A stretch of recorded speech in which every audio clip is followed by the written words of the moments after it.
Take a look at how big this mustard green plant is. It's as big as our lawn chair. Let's talk about the recipe. This is it cooked.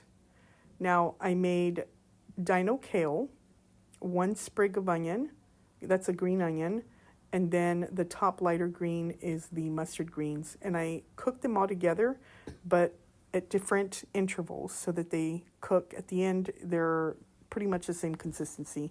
I start by crunching or squeezing the kale, the dino kale first. I washed it and then I just kind of squeeze it. I removed all the stems and I set them aside because I like to cut the stems in small pieces because I also cook those. And I usually cook the stems first. But you do this so that it softens the leaves and that way it cooks faster. Once I've washed the kale and set it out separately, I start removing the stems. And as I mentioned earlier, this is the kale stems. I start cooking those first because it's a thicker stem.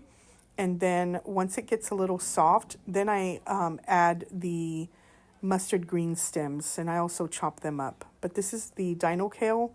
I'll add that first to the stems so that it starts cooking first because again, the kale is a little bit thicker of a leaf than the mustard green. Then I start chopping up the mustard greens and I cut them like in bite-sized pieces. I added the dino kale and once the dino kale was like softened, I added the mustard greens and I add half a cup at a time. I ended up adding 1 cup in total and I kept tasting it. Oh, I also added 1 clove of garlic, 1 small clove of garlic.